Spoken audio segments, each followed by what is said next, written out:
Welcome back to another edition of the Knight Report podcast. I'm your host, Mike Broadbent. Joining me once again is my co-host, Richie O'Leary. We have our 2020 or class of 2025 signing day extravaganza for the Rutgers football team. We'll go over all 28 commitments from the class of 2025, give you a little bit of background on each, do a little categories, talk about our favorite commits, who we think's underrated, who we think will make an impact year one. We'll get into all that and more, but first, this podcast is presented to you by Night and Day Apparel. Hey, Rutgers fans, get ready to slam dunk your style with Night and Day Apparel. Cheer on your Scarlet Knights this season on the basketball court with our exclusive Rutgers gear. From trend-setting designs to lifestyle garments, we've got you covered with everything you need to support your team in style and flair. Stand out in the crowd and show your passion for Rutgers basketball with designs that celebrate every dribble, dunk, and victory. Use our promo code RutgersRivals to get 10% off your purchase. Don't wait. Head to Night and Day Apparel today and gear up for game day. Go Knights. We are also presented to you by BetOnline. BetOnline continues to be the world's most trusted betting platform and your number one source for online betting.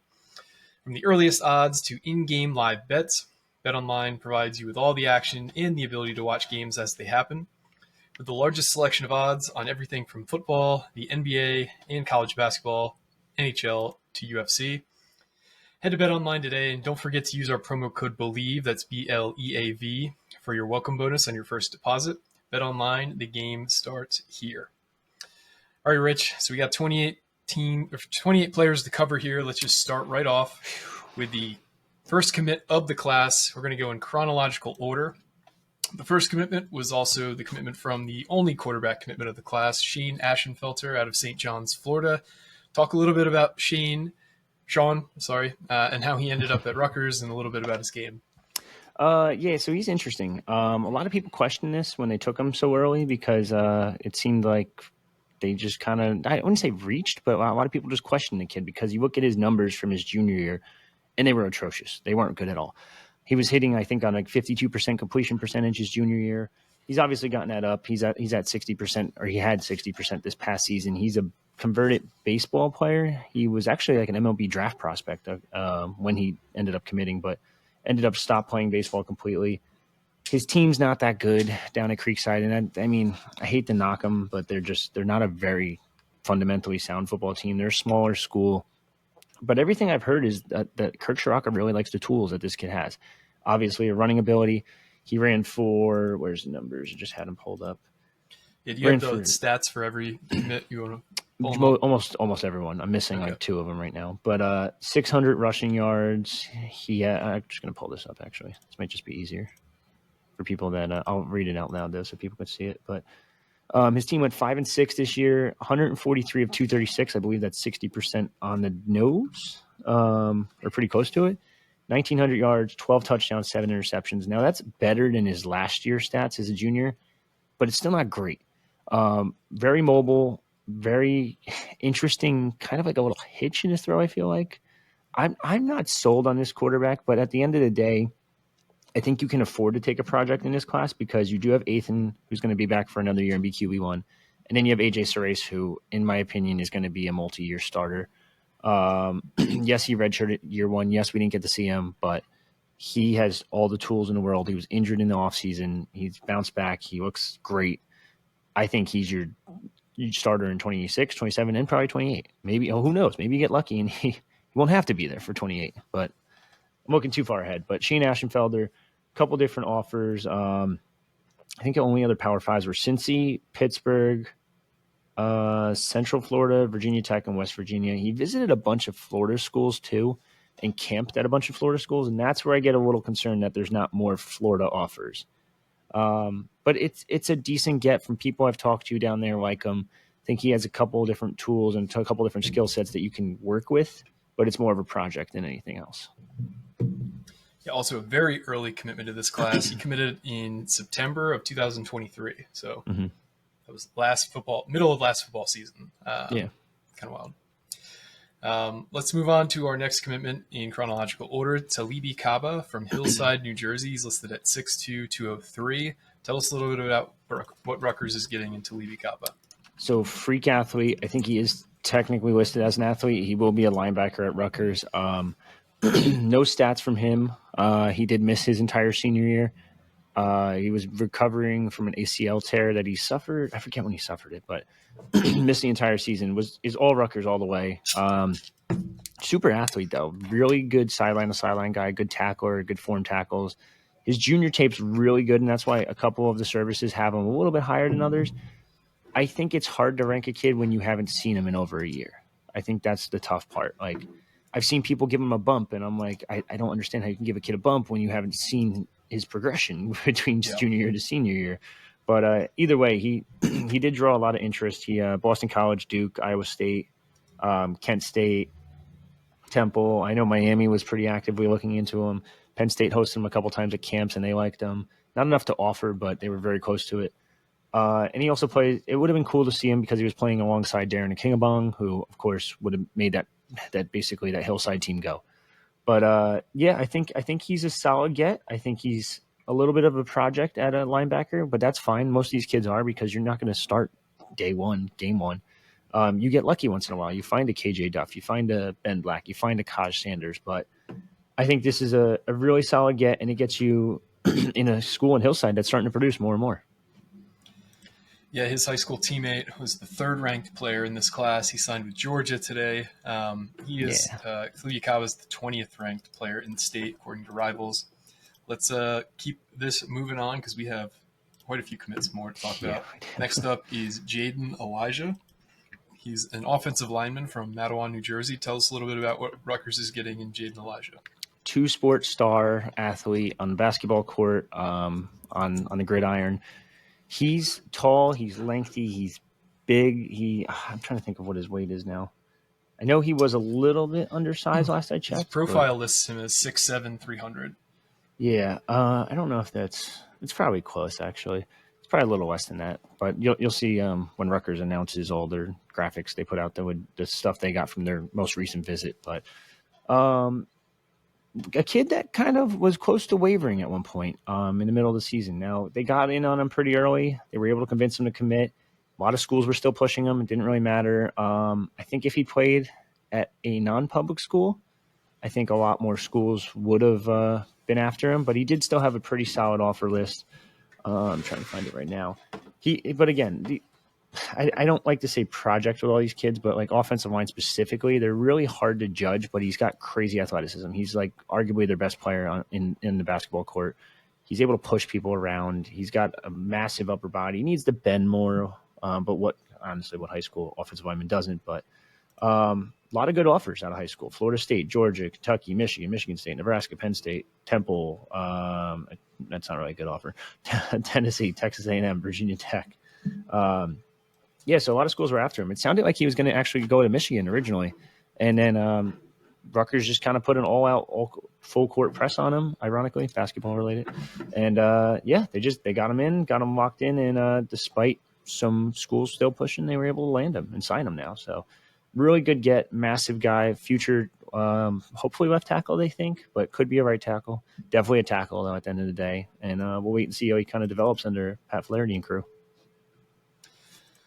Moving on, our next commitment is from Renick Dorilas. His nickname is Stretch. He is a 5'11", 170-pound defensive back. He used to be at Union High School. He transferred to Don Bosco for his senior year. He also recently got a recruiting rating bump. He's now a 4-star and the 7th-ranked player in the state. Tell us what Rutgers is getting in Stretch Dorilas. A true lockdown corner. Is he skinny? Is he rail thin? Yeah. Is he 170 pounds? Probably not. But that's fine. I mean, we've seen time and time again, Rutgers has gotten tall, lengthy, skinny corners. Like Robert Longerbeam came in at 100 pounds soaking wet, basically. Yep. So, I mean, he'll have to put on muscle before he contributes, but he is a true lockdown corner. That he was barely targeted. Well, I shouldn't say barely targeted. The first couple games at Don Bosco, he had to sit out due to some stupid transfer rule by the NJSIA because they're just a mess in their own right. But once he got on the field, he looked like he didn't miss a beat. Putting him out there with Big North kids versus Union kids, and that's no knock on Union. Union has a pretty damn good program in their own right. But putting him out there against Big North kids, you really saw him just start to develop his game more and more. He backpedals well, has really good hips, is able to turn and move, and has a really good feel for the ball when it's in the air. I'm really impressed by this kid. And it's another Union kid. There's only one Union kid realistically that they've ever lost, and they actually had him committed at one point. And that's Davis and Nick Vanosen. But every other Union kid that's had a Power 5 offer over the past, I don't know, 10, 15 years even, maybe more now. I'm trying to think. Jeez, I'm getting old. They haven't lost them. Like Rutgers has done a great job with Union High School and like kids from that area. But and they're also doing a better job with Don Bosco Prep. Don Bosco Prep, Kyle Monungai, Christian Dremel, now Stretch Dorilas. So I think this is a really good get. He's been to Rutgers a million times over. And this wasn't, I mean, before he committed to Rutgers, there was a little bit of a push from Penn State, but Rutgers was able to lock him in and get him signed. Yeah, really excited about the prospects of him playing early, given how many defensive backs we have lost, but we'll get into that a little bit later in the pod. But next up, we have Jyon Simon. He is a 6'3", 282-pound defensive tackle out of Jacksonville, Florida. Tell us a little bit about what Rutgers is getting in Jyon Simon. Massive human being. You said it, 6'3", 280. Probably a little bit bigger than that now. But I got a chance to, or I shouldn't say I got a chance. Our analyst got a chance to see him at the Rivals camp last summer. I think it was this summer or April, May, whatever it was. It was this season. And they really liked him. They said he has really good hand technique. Probably the biggest knock on him is he plays in Jacksonville, so it's not like the best competition. But that's where Rutgers has struck gold a couple of times already. Just a really massive human being. Good footwork, good hand placement, very aggressive, very mean up front. And that's kind of what you want with these big body guys. I don't want to steal from probably your future questions, but I am in love with this kid as a prospect. I think he's like going to be like a day one contributor. I think he'll play a lot because there's just not many defensive tackles there anymore. But he just has all the tools to be not even a day one contributor, but a multi-year starter for Rutgers at defensive tackle. This defensive tackle class is like next level for Rutgers. Yeah, no, it's kind of surprising because they're one of the hardest positions to recruit in terms of landing top guys, and I feel like Rutgers identified 2 or 3 sort of under the radar tackles that got significant rating bumps after they committed to Rutgers. Jyon Simon being one of them, and this is a guy who, in the limited tape I've seen, is the rare defensive tackle that's an excellent pass rusher. So excited to see Jyon Simon in a Scarlet Knights uniform. He's one of my favorite commits of the class. Yeah, I just wish he played at a better school. Yeah, but it is what it is. He still plays in a big metro area in Florida, which is still better than 95% of high school environments in the country. So without a doubt. I just feel like he should have got more of a bump, and I'm a little upset that he didn't. But nonetheless. You fought the battle. You didn't necessarily win that one, but you did win others. So let's move on to our next signee from today, a wide receiver out of Atlantic City High School, Sah'nye Ice Cup Degraffenreidt. He is 6'1", 185 pounds. Tell us a little bit about what Rutgers is getting in Ice Cup. He is built like a college wide receiver. Reminds me a little bit of Ian Strong's type build.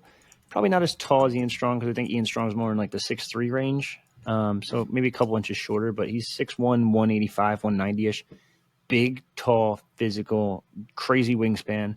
Gotten to see him a couple times in person at Atlantic City and also at football camps between 7-on-7, between just normal just football camps. He does it all for Atlantic City. He's the thing that makes that team go. 50 times rushing for 300 yards, 3 touchdowns, 44 receptions for 800 yards, 12 touchdowns, a sack, 15 tackles, a forced fumble, a fumble recovery. He is just a massive human being that is able to use his body to his advantage. And on top of that, like I keep saying, his wingspan is freaky long. Like he's able to go up and high point just about any ball over any DB. I just love the way he uses his body for like body control when the ball's in the air to just kind of push defenders around basically. And the minute he gets that ball in space, he is hard as hell to tackle. I liken him to like Ian Strong because of the build, but he also has probably a longer wingspan than Ian Strong too. It's very close.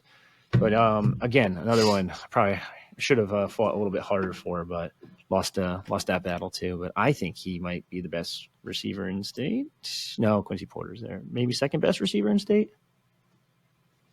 Yeah, he does. Just from watching tape, he plays bigger than 6'1", so it wouldn't surprise me if he's maybe a little bit bigger. He's got long arms. He's really good at high pointing the ball, and he's just kind of a vacuum cleaner out there. He catches everything. So another guy I really like out of this class. But let's continue on. Stephen Murray. He is a 6 foot, 165-pound athlete out of Gibbonsville, North Carolina. Tell us a little bit about Stephen Murray. So he's an athlete, probably coming in as a receiver. I don't know if they're going to announce him as a receiver or an athlete, because there's a chance he could go to DB, but this is a kid that is just speed. He similar to Ben Black, because I'm not just going to say that just because he's from the Carolinas, but I'm going to say that because he's from the Carolinas, and he's also just as fast. Like, he might be faster than Ben Black.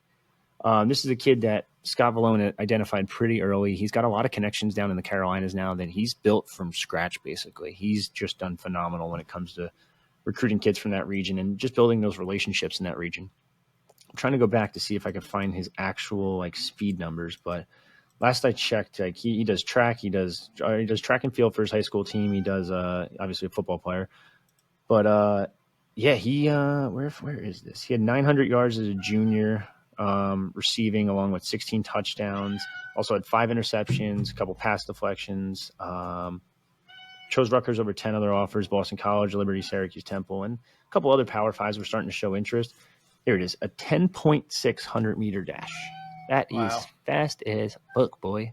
So that is really fast. I'm just really intrigued to see how he maintains that speed while adding weight, because he is very light.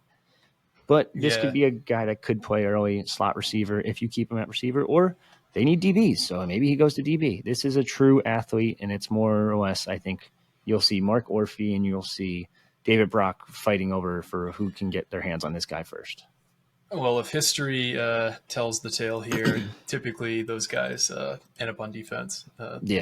Those guys almost always end up on defense when it's one way or the other. It's unfortunate. Now, ironically, his high school coach, I'm looking back, compared him to Travis Hunter. I'm not going to go that far, but he is definitely a guy that could play either side of the ball. I don't see him playing both, just to get that one out there. I think these absolute unicorn athletes like Shohei Ohtani and Travis Hunter are making I know it seemed like that's pedestrian what they're doing, but it's true. They're just true unicorns. Don't expect that to really happen very often. Moving on, our next commitment is from next signee is from Isaiah Deloatch. He is a linebacker out of Durham, North Carolina. He's listed at 6'1", 208. Tell us a little bit about Isaiah Deloatch. Another guy that ended up missing the season due to injury. If you aren't getting the hint by now, most, if not all, the linebackers missed the season due to injury, or at least a chunk of it. You see him on social media quite a bit. If you're on Twitter, you probably see him tweeting about the games, tweeting about the coaching staff. Anytime something happens Rutgers related, this kid is on top of it. I should probably hire him after he's done playing, because he's just really very good with social media. But yeah, he missed his senior year, but I have his junior year stats. 53 tackles, 8.5 tackles for loss, 1.5 sacks, interception, fumble recovery. Also was the team's punter, averaged 36 yards per punt, 24 punts for 850 yards, and had a long of 62. So, emergency punter, never a bad thing, but just another kind of athlete type, long, rangy. I don't want to say Tyrone Powell-esque, but maybe a little bit of a poorer man's version of Tyrone Powell. Not as much size, but is able to go sideline to sideline, play that middle linebacker spot, can kind of he can pass rush if need be, but it's more of him in coverage. I really like his coverage skills. Now, mind you, I'm going off of junior tape because there's no senior tape, so it is hard, again, to judge these kids, but in the end, chose Rutgers over 14 other offers, Duke, Indiana, Syracuse, 15 other offers, because NC State tried getting in late, similar to what they did with Ben Black last cycle, and they just weren't able to flip him, and he ends up staying committed to Rutgers. So good get, beat out multiple Power Fives for the beginning of his recruitment, then beat out the local Power Five down the line in his recruitment, because for some reason, I don't know what the hell NC State does, but they just like to offer Rutgers kids late because they strike out elsewhere, I guess, or whatever. But solid get for Rutgers. Yeah, and Rutgers continues its expansion into North Carolina. Yes.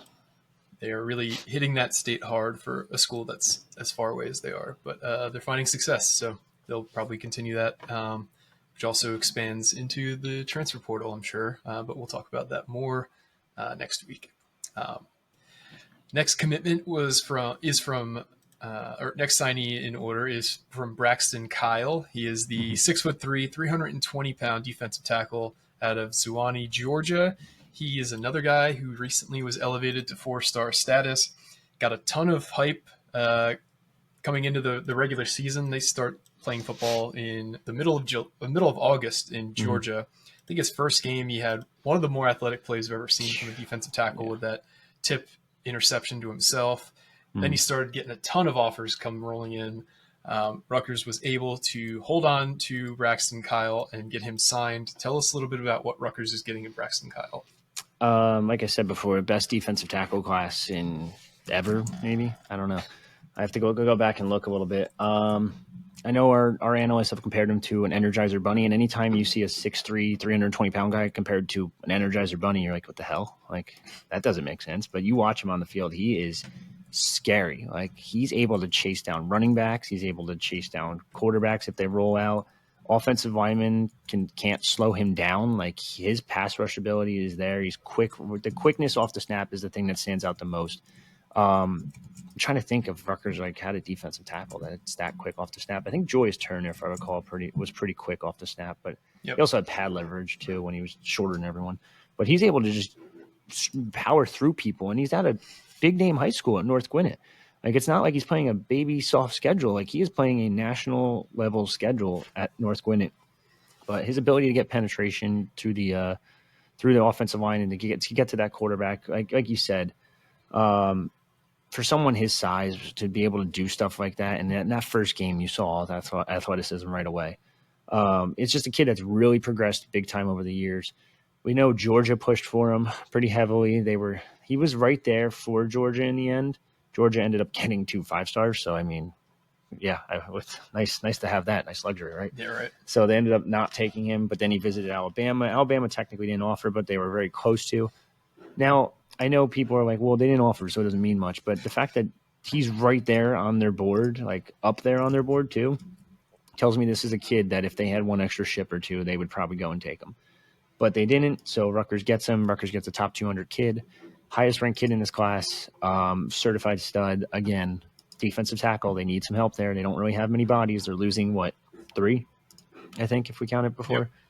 So, this is a really good get. And this defensive line class, I'm telling you, you gotta give a lot of hype to Colin Farrell and crew, because this is it's a guy that people questioned when he was hired. And I told you, just wait. He'll be good. And look what he's doing. Yeah, you typically don't see many defensive linemen play early, but it would not shock me if one or two of these guys was on the 2 deep by the middle of the season. They're that high level of players. Hard to keep them off. Yeah. Moving along, next up is Miron Gurman. He is a 6'6", 250-pound defensive end out of Spencerport, New York. What is Rutgers getting in Miron Gurman? He's a weird one. Another kid out for the year. PCL injury. Told it didn't require surgery, so that's good news, but he does need to rest and kind of rehab a little bit. He added some serious weight this offseason. He was actually listed as a tight end when he first committed. And it seemed a little bit like Rutgers was back and forth with him on kind of where they wanted to put him. Now, you don't see that ever so often, but then I take it back because you do see it at Rutgers, because Kenny Fletcher, DJ Allen, insert name here, goes from defensive end to tight end. His coach, I don't get this one. I take these with a grain of salt. It's all coach speak at the end of the day. Compared him to Joey Bosa, that's a lot. But I do think he has some really good size at 6'5", 255-ish, 250-ish. I think he's got solid speed. His competition level is atrocious. I'm sorry, but they don't play anyone that good up there. But he has a lot of strength. He has a lot of muscle for a guy that size. But he's also bullying people my size. It's if I go against a 6'6", 250 defensive end, I'm getting mauled. But yeah, no, I mean, he does look like a guy that's getting stronger and stronger. I take it back. He played 3 games this year before getting injured. So there's a little bit of tape, but not a lot of tape. But he does have a couple sacks on year. His coach thinks that he is the main. Well, I guess for most of these guys, they're the main guys on their team that make their teams go. but you really don't get a 6'6", 250 guy at Spencerport High School in New York. So the fact that they had one, he was pretty much their entire team, and when he went down, it hurt their team a lot. But seems like a kid that's probably going to have to add some more weight, but I'm intrigued to see what they do with him and how he kind of develops. He's a little bit of a question mark right now. I don't really know how to project him, but definitely a little bit of a project, I'll say. All right. Well, moving right along, next commitment in order is from Michael Clayton. He is a 6'1", 170-pound defensive back out of Warner Robins, Georgia. Tell us a little bit about Michael Clayton. Yeah, so I don't think we said it before, but he's this is like a day where they got 4 commits in one day, right? Yeah, so, it's a crazy all on day. The 1st of June. They got 4 commits. They got 4 more the following day, so they got 8 commitments in 2 days. That was a crazy time for the podcast. Yeah, I was gonna say, because I keep looking and I'm like, I thought I had the list in order, and then all of a sudden you just start reading off different names. I'm like, oh shit, no, I don't. But Michael Clayton plays Northside High School High School. That was right. Down in Georgia. Georgia produces at a crazy rate. I think I was actually talking to someone about this today. I think Georgia's number 3 in the country when it comes to producing high school football talent, or number 4. They're definitely up there. I don't know their exact numbers there, but I know that they produce whatever. It doesn't matter. Michael Clayton, 6'1", 170-pound cornerback. If you hear that, you basically just know it's probably a Greg Schiano prospect because he's tall and he's lengthy. You can just kind of insert that for just about any prospect. I'm trying to see if I can find his numbers. I had his numbers from the season. I can't find them now, but pretty good year for him. Where the hell are they? Has to work on his speed, his agility to kind of separate himself, I was told, from the other guys, but he's able to make up for that with his length, able to still get to the ball, good read and react corner. And again, these coaching comparisons, I keep looking back at them. I'm like, just for everyone keeping track at home, we have Joey Bosa, we have Travis Hunter, and now we have a young Charles Woodson. So again, take it with a grain of salt, but he plays both sides of the ball for his high school team. It's hard to really get a good view on him, but then I know he was getting pushed pretty heavily from South Carolina. He did take a visit to South Carolina, 2 visits to South Carolina since committing to Rutgers. So he was heavily looking into potentially flipping to the SEC, but they ended up keeping him. So good get. I can't find his stats for some reason. It's pissed me off. I had him before, but yeah, that's really all I got, Michael Clayton. But yeah, that's pretty much it, actually. All right, we'll move right along then. Next commitment up is Raedyn Bruens. He is a 6'5", 255-pound athlete out of Lynn Haven, Florida. What is Rutgers getting in Bruins, and what position is he slated to play at Rutgers? Defensive end. He's a kid that had a better season than I thought he would. There was some talk before they got him that Miami was making a push for him. There was some talk that Miami might just land him. And Rutgers, again, all-out push and was able to get him. Former basketball kid that really hasn't put his focus into football until this past offseason. I'm talking about the season before his senior season, like that little gap, whatever. He's a guy that his coach actually told me he went from benching like 220 to 315, and now he's over 400 pounds on the bench. Wow. Significant upgrade. He's added some serious weight. He went from 6'5", 6'6"-ish to from like 210. Now he's up to 255. He's coming in as defensive end. Curious if he stays there or not, because if he keeps packing on the muscle, it's going to be hard not to shove him inside. But we'll wait and see what happens there. But an interesting thing from him, his coach actually told me when he committed back in June, he goes, I've never heard a recruiting pitch like this before. And it was from Rutgers, of course. And he was like, they actually told him, like, if you don't like the practice, don't even bother coming. And he ended up saying, like, no, coach, I practice just as hard as I play, blah, blah, blah. I do all this. And that really sold him. That really, like, got him going and got Raedyn really into Rutgers. And he's been to campus a bunch of times since. 46 tackles, 7 tackles for loss, 6 sacks, forced fumble, 1 fumble recovery. And I'm sure Greg Schiano loves to hear this, but 2 blocked punts. So from a defensive end standpoint, that's pretty impressive. Super athlete, though. Kind of a kid that I feel like was a little hidden at Mosley High School. But yeah, I think this was another solid get. This defensive line class is legit. Yeah, they certainly need it. They're going to have to replace a ton of snaps at the defensive line this upcoming season. Sure, most of that will be replaced by portal guys and guys developing through the system, but there's snaps there for the young guys for sure. But let's move on. Next commitment is from N-Kye Wynn. He is a 6'5", 270-pound offensive lineman from Muskegon, Michigan. Another guy I was borderline shocked they got because he, I think, is underrated. He's a 5.73 star, but I thought, given the athletic ability he has at his size, this guy feels like a 4-star to me. But what is Rutgers getting in N-Kye Wynn? An absolute mauler. I don't understand why he didn't get the bump. Another guy I fought pretty hard for. It is what it is. What are you going to do? But yeah, no. Muskegon? Is that Muskegon? How do you say that? I don't know. I thought it was Muskegon. Oh, maybe you're right. I don't actually know. But yeah, no, a kid from the Midwest was getting pushed pretty heavily from Michigan State, Pittsburgh, Wisconsin. Actually had an official visit to Wisconsin before committing to Rutgers and was going to go visit there and then make his decision. He basically told, after that visit, he just said to Rutgers, "Nope, I'm good. I'm just going to stay with you guys. Like, you guys are pretty good." So, yeah, he's a prospect who really burst on the scene this offseason.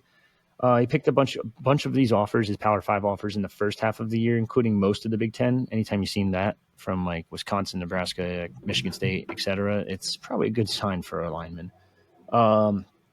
Great frame, can easily hold some more weight. I know he's already listed at 270, so yeah, probably pack him up to like 300, a little over 300 maybe. But it's got that mean streak. That mean streak is unteachable. I think you either have it or you don't. He's able to climb to that second level of the defense, second level of the defense to finish those blocks out. And that mean streak, I feel like, is kind of the right mentality for like a guy that wants to get coached up and developed, especially when you have old school coaches. Like, I'd say Schiano's probably an old school coach. I'd also say Pat Flaherty's definitely an old school coach. So it's just someone that kind of seems like he'll be a great fit. I'm going to say he's a multi-year starter at Rutgers. Like, he's a guy that's, I don't understand why we don't have him as 4-star, but I can only complain so much. But yeah, he's good. He's fucking damn good, actually.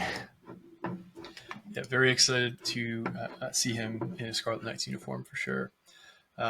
Next up in the commitment order is Chris Vigna. He is an offensive lineman out of Bergen Catholic High School. Tell us a little bit about what Rutgers is getting in Chris Vigna. I'm trying to get my camera to unblur. Chris Vigna, multi-positional lineman from Bergen Catholic. Kid that really didn't take many visits. I shouldn't say many visits. Really didn't take many visits in the summer. It was just the one to Rutgers, and that was it. He was also going to visit Pitt, but again, similar situation. Was going to visit Pitt the weekend after Rutgers, but ended up committing to Rutgers. Pat Flaherty is one that kind of did the job here, recruiting-wise, which is interesting because he didn't really recruit much his first year, and now his second year he's doing a lot more recruiting. Can play at multiple positions. I'm intrigued to see if they put him at guard or tackle. Kind of reminds me of Tyler Needham, who I feel like is multi-positional. I didn't think Taj White was multi-positional, but he's got a similar build to Taj White. He's just a really athletic kid, and apparently, according to Coach Vito Campanelli, he just loves football. Again, this is stuff like you hear that from the coaches, you hear that from other people, and it just screams, hey, that's a Greg Schiano kid. Bergen Catholic, they've actually sold him on the idea of being like a Brian Felter type as well. The fact that Brian Felter had so much success at Rutgers, the fact that Kaj Sanders had success, and like Johnny Langing, for example, a guy we don't talk about really enough, all had a success at Rutgers. It's showing more and more that Bergen Catholic kids can stay home and can be successful at your home state program. Now, that's something that they haven't had in the past. So it's definitely going to help them recruit the program more. Or are they going to just land every Bergen kid now? No, that's not how it works. But I do think stuff like that's definitely going to happen. I'm trying to think right now what else he has. Soft hands, great hand-eye coordination. It is just like looking back at what Vito said, actually. He goes, he actually had great hand coordination that you could see from 7th grade. And it's really everything I was looking for in an offensive lineman. On top of that, he's a super athlete, which I kind of already mentioned before. He played on his son's middle school basketball team against Chris Vigna. And that's how he found Chris Vigna in the first place. So Wow. a little bit of a fun story. But, yeah, he's very regiment-oriented. He hard worker, takes the Parkway up to school every morning, gets there at 6 a.m., gets there before anyone else, first one in the gym, last one out. Probably will have to add some muscle still, but he's another kid that I think this line class is actually – both line classes are pretty good. Like, I can't state that enough. Yeah, a lot of size. I don't think there's a single lineman they took that's under 250 pounds as a high school. That's huge. Mm-hmm. The majority of these guys are 6'4", 6'5", or taller. Kind of exactly what you're looking for in some linemen. So very excited to see who rises to the top of that group. But moving on, the next commitment in the class in order is from Jourdin Houston. He is a 6 foot, 184-pound wide receiver out of Oakdale, Connecticut. Tell us a little bit about Jourdin Houston. Probably cheating a little bit, but probably my favorite wide receiver of the group. Wow. Yeah, and it's a talented wide receiver class. I hate to say this over and over again. This is a kid that probably should have been a 4-star, put up crazy numbers in just 9 games played this year, 38 receptions for 900 yards, 13 touchdowns. So that's 13 touchdowns in 9 games. And that's against, this isn't like shit competition. That's St. Francis Academy. That's the Hun school. That's, you could just, any prep school on the East Coast, basically. I got to see him in camp earlier this year in Under Armour camp, Nike camp, Under Armour. I think it was Under Armour. But either way, really good hands. It was actually shitty conditions too. I think it was either snowing or rain. It was raining for that one, and still able to pull in the ball. Lengthy. I think this is a kid that I'm not going to say who Greg Schiano. I don't know who Greg Schiano hinted at in that last press conference after the game, but he said we got some wide receivers coming in that are going to be really good. I feel like this is the one he was hinting at, to be honest. Like, this kid has like day one potential, Corey Duff-esque, Benjamin Black-esque, like, will be playing almost immediately. I think he has all the route running ability. He's got the size at 6 foot, 185, 190-ish. Could play outside, could play slot technically, I guess. Maybe I might be reaching on that one a little bit. But I think he's a kid that's going to get some serious snaps in year one. I don't know how many snaps, but maybe a special teamer at the very least. And we know Greg loves to put the freshmen on special teams if he knows they're going to contribute in that second season. So great route runner, great hands, length, able to fight for the ball. He's just a really all-around talented wide receiver. I think it's shocking that more schools did not go after him. Yeah, and this is a program that produces a ton of talent. Like, this class alone, they had a kid sign with Iowa, they had a kid sign with Syracuse, they had a kid sign with South Florida, they had a kid sign with Boston College. Obviously, Houston signed with Rutgers. They had another kid signed with UCLA. Every year, they're pumping out between 3 and 7 Power 5 kids. It's kind of crazy. Yeah. But excited about this kid. Excited to see. I'm really excited about all these guys. I don't think there's a single guy in this class where it was just kind of like, ugh. Even though I wouldn't even say that if it was true, but I'm telling you, there's not a single turd in the punch bowl, for lack of a better term. Turd in this in class. the punch bowl. Never heard that one. There you go. Expanding the lexicon today. Let's move on. Another receiver commitment, this time from Vernon Allen III. He is a wide receiver, like I said, out of Baltimore, Maryland. He's listed at 6'3", 190. Tell us a little bit about him. Yeah, he actually transferred from City College High School to Perry Hall High School to be closer to home, I believe was the reasoning. Big time play threat, did a lot for his high school team, actually. 22 rushes for 120 yards, 4 touchdowns, 34 receptions, 600 yards, 9 touchdowns, 1.5 sacks, 1 forced fumble, 1 fumble recovery. Pretty explosive, especially in the kick return game. 10 kick returns for 300 yards, 1 touchdown. Really good deep ball threat. Sneaky speed. I wouldn't say he's the fastest in the world, but I wouldn't say he's the slowest by any means. More of a possession guy, I would say. More of like an intermediate, like possession type of receiver. I think he's really hard to tackle after the catch. He looks like he's pretty strong going against some of these kids. And mind you, I don't think Perry Hall's competition is really all that good. I don't know much about the area or the region. But yeah, no, this is a cool one because so his old coach at his old high school his offensive coordinator at City College has a connection to Schiano because Schiano recruited him and his best friend in high school. His best friend in high school was Tavon Austin. Oh, wow. Yeah. So he said he visited the school a lot in the past, and that's kind of how he got the relationship going.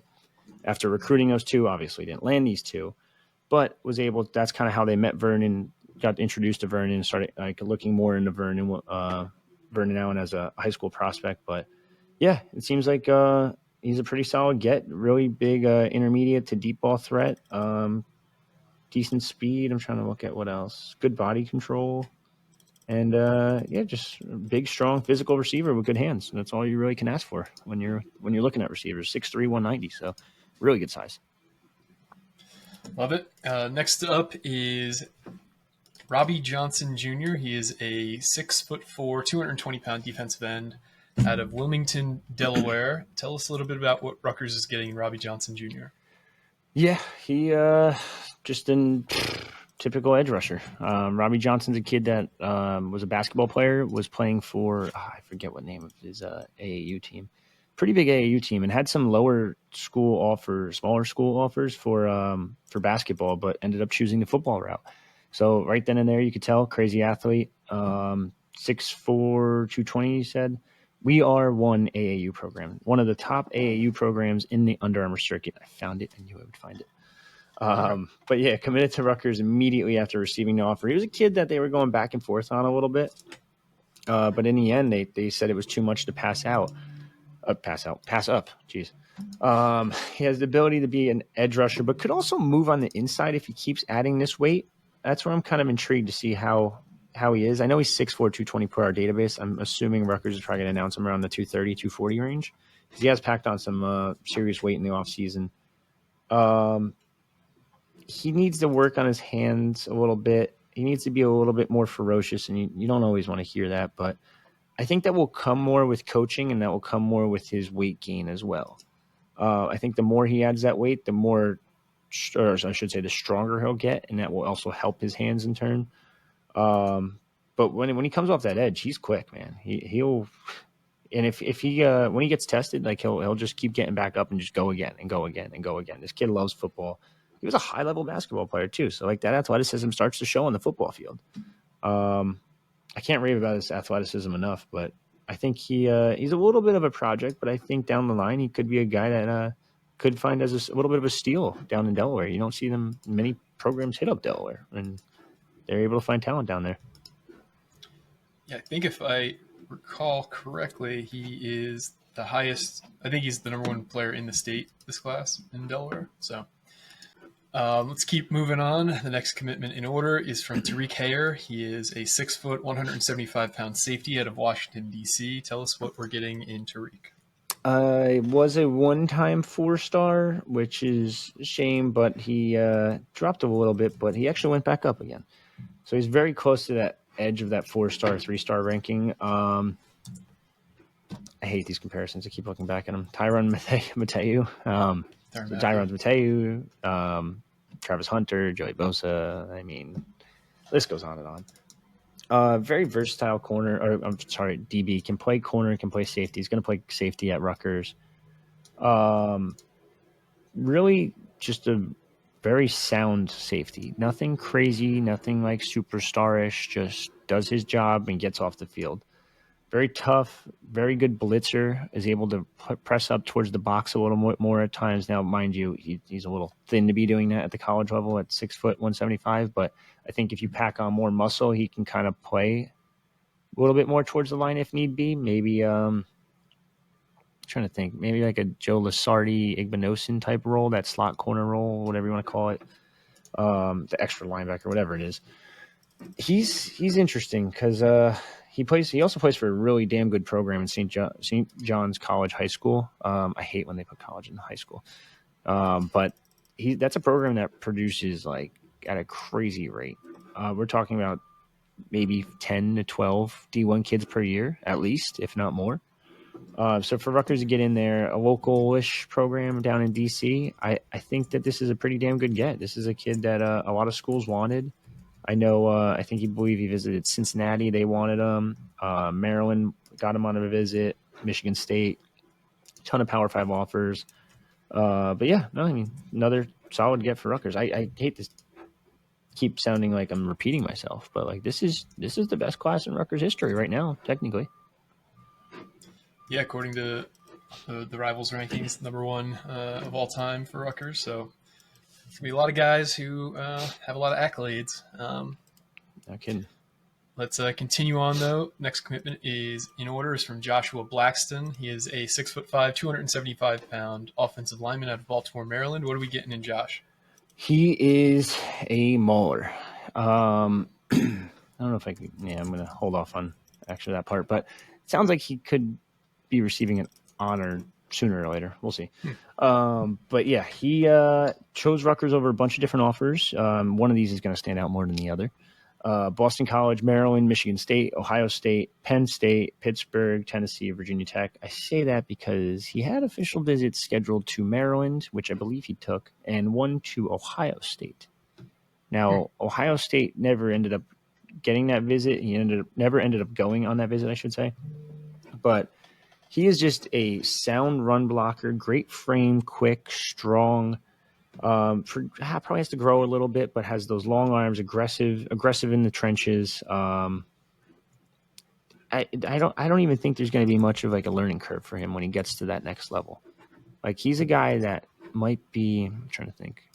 I like N-Kye Wynn as probably their best lineman, but I think he's a solid number 2.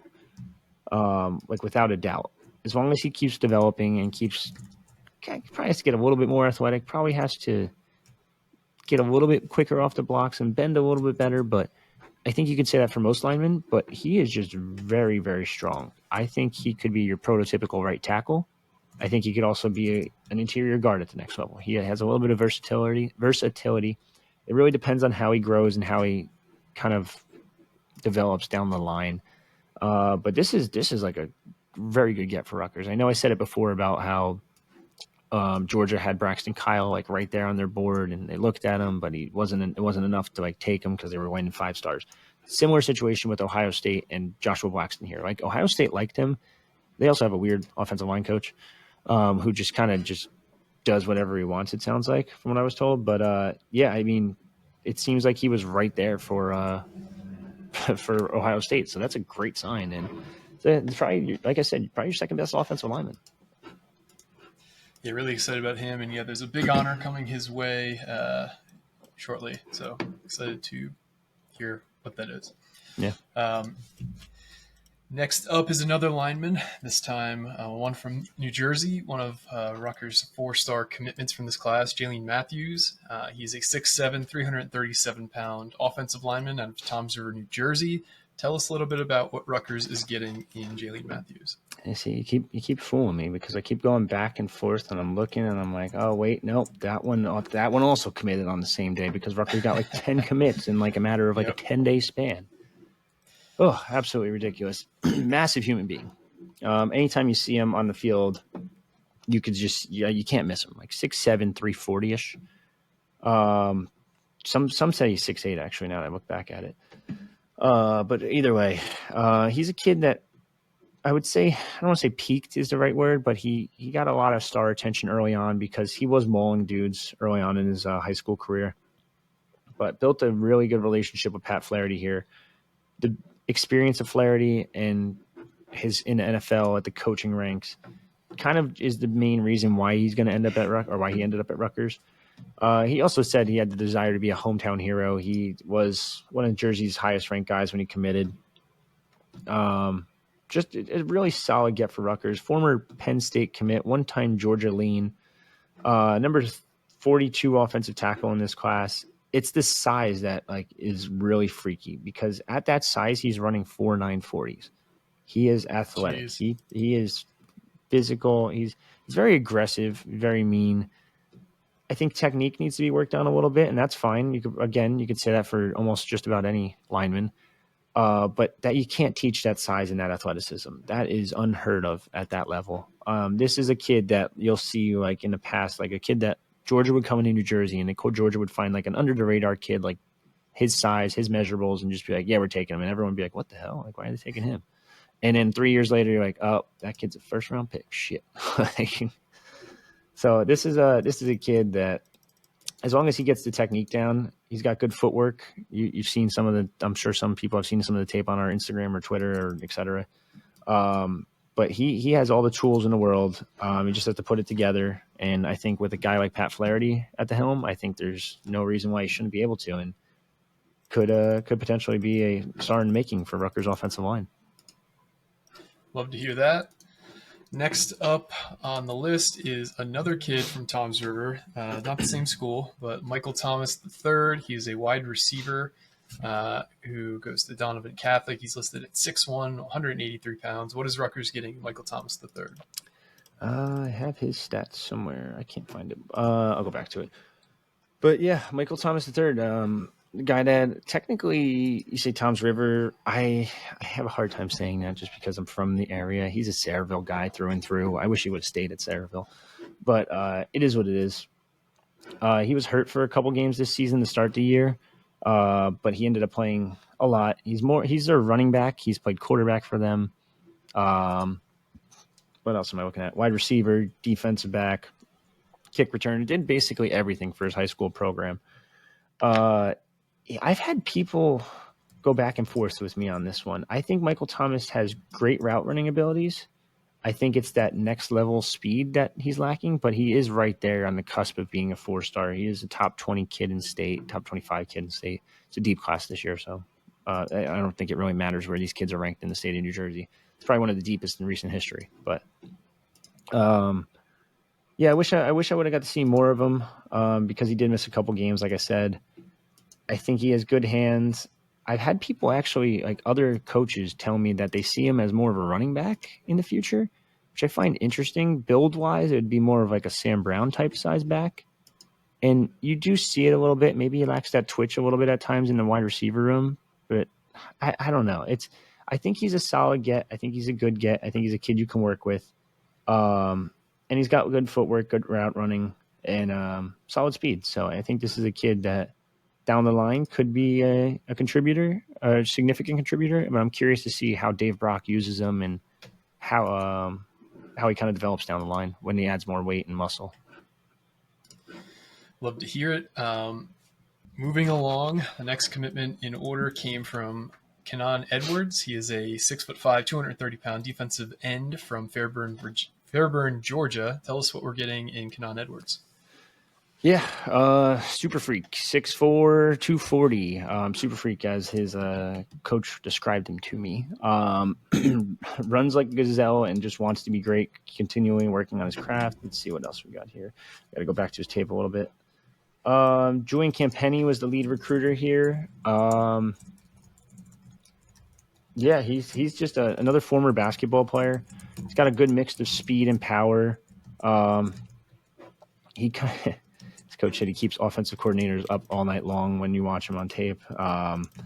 He's just an athlete, another little bit of a project type guy. They did a really good job of identifying talent early and seeing how these guys would progress, because a lot of these guys got a lot better from their junior year to senior year. And Edwards is another one of those that was kind of under the radar. I don't even think he had a ranking when he committed, to be honest with you. And now he's a 5.6, one of their higher ranked kids. I think a lot of people, if I recall correctly, yeah, this is the kid.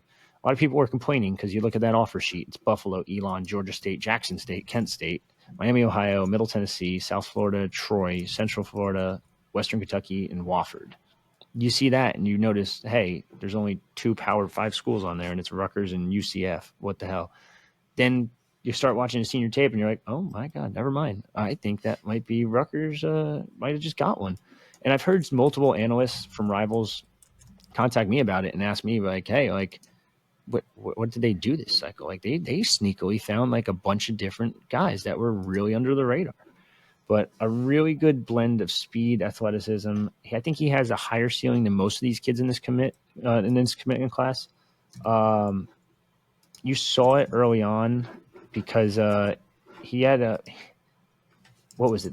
I'm trying to find it now. The Corky Kell and Dave Hunter Classic in his first game ever, and he won Player of the Game. So it's something to keep an eye on. I forget what game that was. I think that's like the name of their first game in Georgia every year or something like that, or whatever county he's in.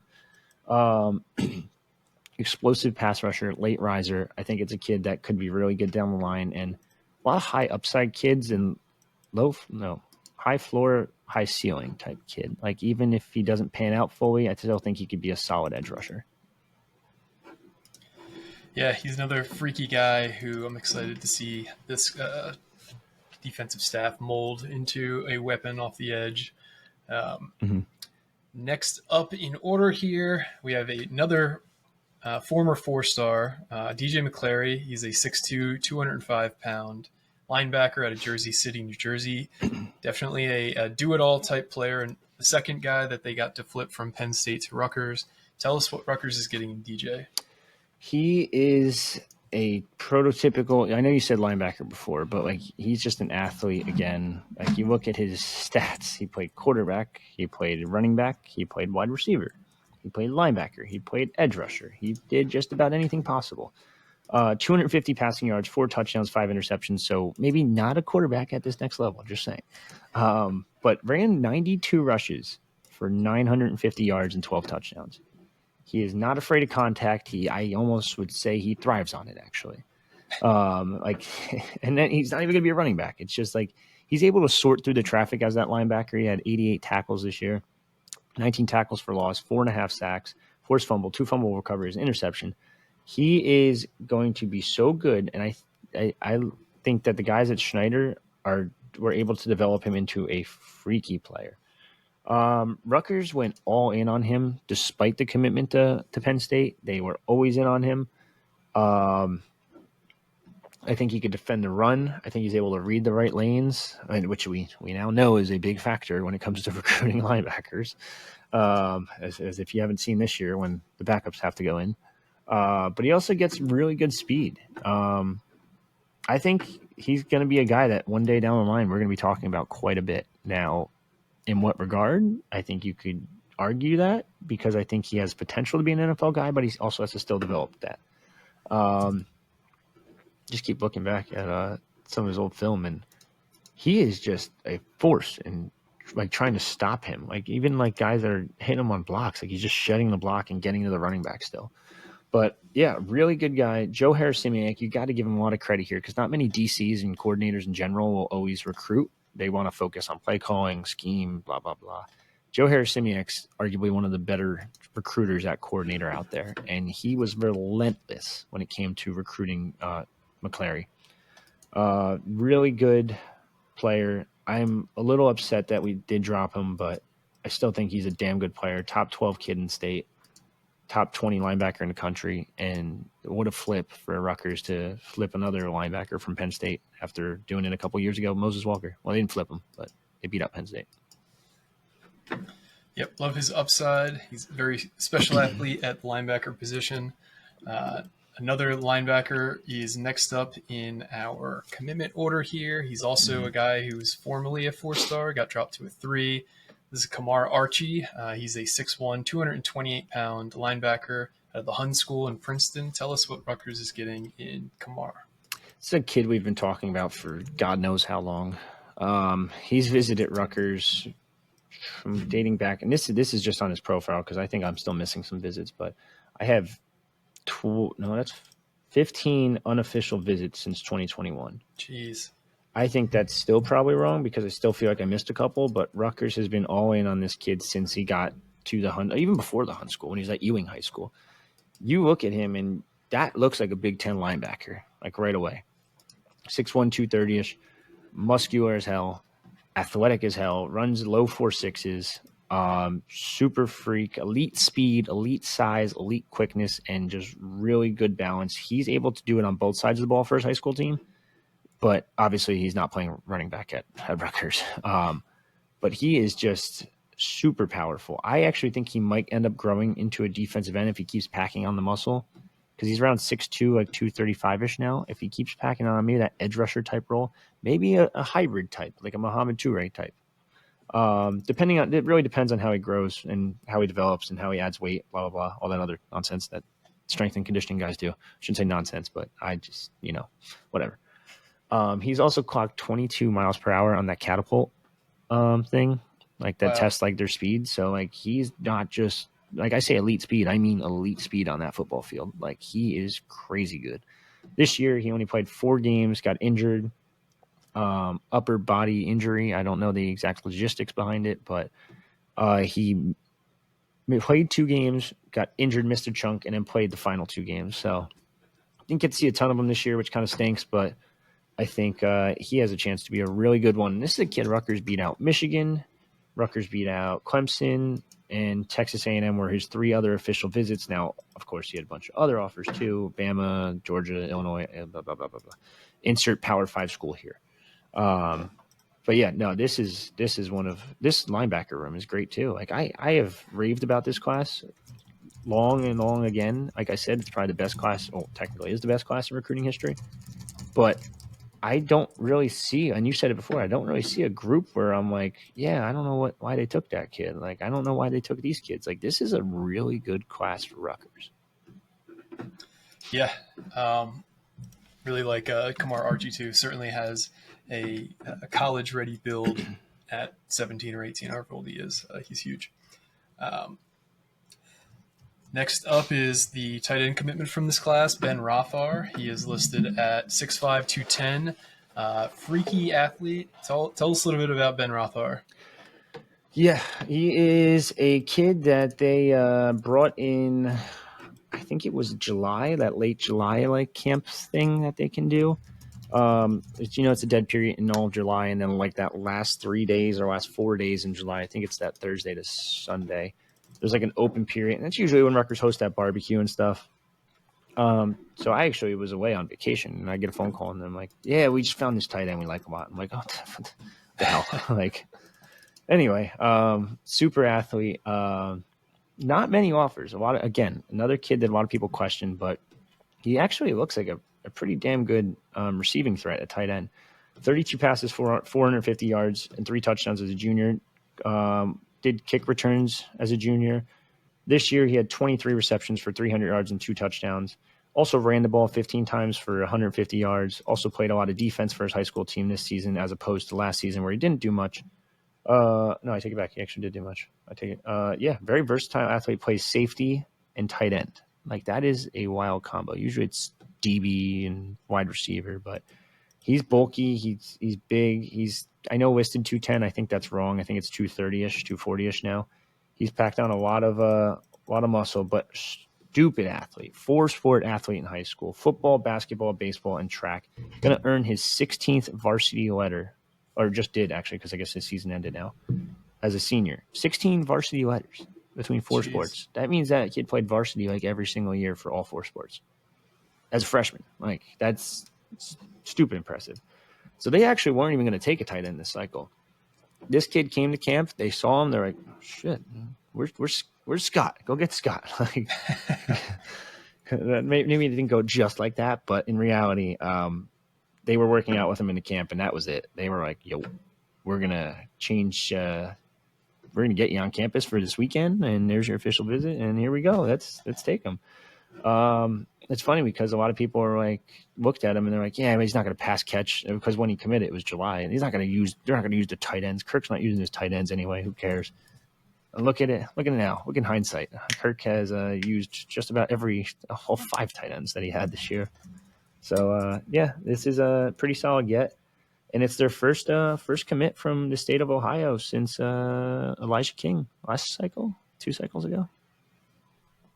So yeah, it's a state that they've kind of, I don't know if they've de-emphasized it, but they haven't landed as many kids from in the last class or 2 that they did probably in like 21 or 22. So it's true. Glad to be dipping back into the Buckeye State. And we have one final commitment in this class, which was the only commitment they got since July, and it came today as a flip from Wake Forest. The running back out of Somerville, Terrell Mitchell, I don't think any of us expected a late surprise to this class, let's say a month ago. What was the development that led to Terrell Mitchell committing to Rutgers, and why did the staff feel the need to add a second back in this class? I mean, anytime you have a local kid and their senior year's numbers are 178 for 1,418 touchdowns, 1,400 yards and 18 touchdowns, you have to kind of be like, oh, you know what? I'll look again. Let me just check. So, yeah, Wake Forest is in a weird spot right now. They obviously was committed to Wake Forest for a long time. They're in a weird spot because it sounds like Clawson's starting to lose some appeal with the boosters, with the fans, etc. Wake Forest is just a weird program. I feel like we don't really talk about them much football-wise ever. But he built a good relationship with the running backs coach over there.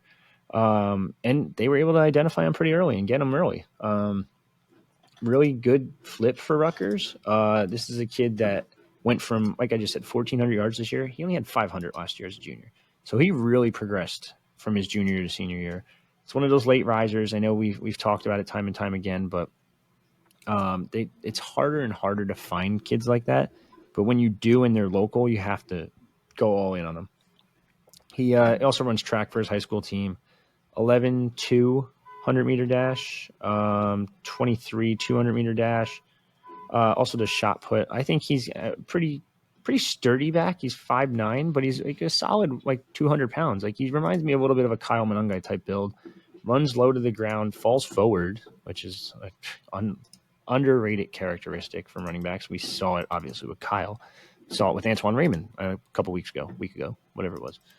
But a kid that really just developed over the past year. And on top of it, you lose Kyle this year. Antoine Raymond's a second-year player. Jayshon Benjamin will be in his year 3. And you don't really know what you have in those other two freshmen. John Forrester, we just mentioned, could be a slot guy in the future. On top of all that, Sam Brown has got another season-ending injury. What is that, 2, 3? What's for Sam Brown? Second in the last 3 years, yeah. Yeah, so at some point you have to start considering, you know what, maybe we just add another depth piece. This kid's pretty good. I'm willing to take a flyer on him. On top of it, you're going to 105 ships. Probably. Almost every school is going to use that full 105. I'd be a little shocked if Rutgers doesn't. I've heard multiple things. I've heard some say they will. Some say they'll go like 95 and save 10 for walk-ons or something because it's a flat 105 roster now. So all your walk-ons, if you're over that 105 right now, you're kicking players off your team. You don't have a choice. It's sad. The walk-on is essentially dead. But with 105 scholarships, I can also be a little bit riskier with high school kids, and I can take a kid that, you know what, I think I have a chance of developing this one into a superstar. It's going to take time, but I can develop him. As good as Mitchell has been this year, is he going to see the field over Jayshon Benjamin, Antoine Raymond, Sam Brown, even when fully healthy? Probably not as a freshman. Probably won't even see it as a sophomore, maybe. But you're looking towards redshirt sophomore year when these guys are going to start contributing. So you got time. I think this is a kid that you take a risk on, and I think he's got some really talented running back abilities too. Able to one cut gone, speeds there, falls forward, puts up crazy numbers. He got good vision. Yeah, I think he's a really solid get. It's a shame they couldn't get some of the other Somerville kids, but this is a damn good kid from Somerville, though. Let's take a big exhale breath here. We just went through 28 commitments in the class of 2025. I'm blind, too. Let's do a few categories before we let you go here, Rich. First, give me your favorite sleeper in this class. Favorite sleeper? I went back and forth with this one. I'm not going to say he's a sleeper because I already kind of hyped up Houston. Jyon Simon, probably. Still think he should be ranked higher. Mauler up front, mean streak, lengthy, powerful first punch, quick off the snap. I think he's right there with Braxton Kyle, a defensive tackle. And that's Braxton Kyle, who's now top 200 in the class. So I wouldn't say maybe I'm overhyping him a little bit now. I'm saying he's probably top 2. I think he should be a top 250 kid, Jyon Simon. I think he has all the tools that you want in a defensive tackle. He's got the size. He's got everything you really want. And he's 6'3", 280, 290-ish. Like, you don't find guys that can do all that at his size as high school seniors. Like, that's going to be like a multi-year development guy, or it should be in most cases. But for some reason, like, most schools just didn't look at him. And I'm like, Rutgers just got in on him early. Again, identified him early and locked him down. And that was pretty much it. Like, this is a sneaky good get for Rutgers. And Joe Harris-Simiak, actually, a recruiter. So there you go. Makes a lot of sense. Let's now go to who are the 3 guys in this class that if you had to put money on contributing as freshmen, who would they be? Jourdin Houston, 100%. I think he's too talented as a wide receiver. Greg Schiano's already talked about this wide receiver class coming in, so I have a little bit of an edge there. I can just guess one of the 4 wide receivers. I think he's very talented. I think that's a tough one now. I got to go 2 and 3. Could probably go with another receiver, but I'm not going to go there. I'm going to go Michael Clayton. I think Michael Clayton could play early because they're going to need some cornerback help, whether they get a portal guy or not. They're still going to need someone else to step up. And Michael Clayton kind of describes what Greg Schiano looks for in DBs. I think it's also a Mark Worthy guy. I think that tall, lengthy DB, good size, good height and weight already. Very talented, can play both sides of the ball, athletic. He's not going to play a ton, but he'll play. And then the last, now I go back and forth. I shouldn't have picked Clayton. I should have waited. Braxton Kyle or Jyon. I'm going to say Braxton Kyle probably at defensive tackle. I think Braxton Kyle, defensive tackle, they're losing Troy Rainey. They're losing Malcolm Ray, and who else? Keontae Hamilton. So that's 3 defensive tackles right there. Zaire Angoy can play. I don't think he's going to be able to play 40, 50 snaps a game. I think they're going to kind of want to keep doing what they're doing, get another DT, start rotating guys in 23, 25 snaps in that defensive tackle spot. Now, they have some young guys there. They have some really young guys there that might be able to develop down the line. They're still probably going to go after a transfer guy. I do think one of Kyle or Simon is going to step up. I think it's probably going to be Kyle if I had to guess. But definitely defensive tackle. I'm going to cheat, and I'm going to give you a 4th. I think Stephen Murray could end up being a slot guy, a gadget guy in that slot because Christian Dremel's gone. Is it Ben Black's spot in the slot? That was a little corny. But dropping bars at the end here. Yeah. Is it his spot for the taking in the slot receiver role? Maybe. But I also think Ben Black is also a really big deep threat that you can go down the field with and put him on the outside. So maybe he'll just be a reserve type role next season. I don't know. That's going to be interesting. But Stephen Murray's just got all that speed, everything you really want in a slot guy, a return man. Hell, maybe they start returning kicks again. Probably not, but wouldn't hold my breath on that one. But I think his speed's going to be hard to keep him off the field. It's the same reason why they were unable to keep Ben Black off the field. He's too fast. He's too quick. Like, you need to get that guy on the field and get the ball in his hands. Totally agree. All right, so we've gone through your favorite sleeper. We've gone through 3 guys that you think will contribute, or 4 guys that you think will contribute early. Final question, who is your favorite player in this class? It doesn't necessarily mean it's the highest rated guy. It's just, who do you have the biggest man crush on in this class? Oh, geez. This is, you gave me the questions before the pod too, and I'm still struggling. It's a tough one. I'm torn between Sah'nye Degraffenreidt, who I think could be like a Mohamed Sanu type receiver. I think he has that ability to be that possession guy. I don't think he's going to break away in the pass game. I think he'll create the separation, but I don't think he has the speed that everyone's going to be like, I don't know. Mo was super athletic. Mo was able to create separation in that secondary level of the defense. It was never really a deep threat. I mean, yes, of course, he could catch the deep ball. But I think Sah'nye Degraffenreidt kind of reminds me of him, and I think he could be a really damn good possession receiver for them down the line. That length, that wingspan is freaky. I've seen him so many times. I've seen him moss so many DBs. I've seen him go against who's the kid from Seton Hall Prep? Jalen McLean. That's going to Ohio State. Yeah. I've seen him moss him at Rutgers in the 7-on-7. So it's like he is a freaky good athlete for his size, and he's built like a truck, man. Like he is built like Mohamed Sanu already. Like he's like 6'1", 6'2", like 190, 195-ish. Like I love that kid's game, and I think he'll be a serious contributor down the line. And when's the last time you could say that about multiple kids in the wide receiver room for Rutgers? Yeah. Yep. All right, that's the class of 2025. It's in the books. Moving forward, it's going to be looking forward to the class of 2026. I'm sure we'll have some early targets. Junior days are, believe it or not, just around the corner. I think those start up in January. So we'll have some targets identified for that. Transfer portal opens up on Monday. Some craziness ensuing. We already have a few guys who Rutgers has shown interest in. We'll have a podcast talking exclusively transfer portal stuff next week. But we want to thank you all who's made it through over an hour and 20 minutes of us talking about the class of 2025. Rich, go have a drink or something. You've definitely earned it. But we want to thank everybody who's listened, told a friend, who's followed us throughout this football season. Bowl game TBD. I imagine the bowl will be announced early next week as well. I think they're just kind of waiting to see who makes the CFP, who wins conference championships, and things like that. But an exciting time for Rutgers football, exciting time for Rutgers in general. I want to thank you for listening once again. For me and Richie, this has been another edition of the Night Report podcast, signing off.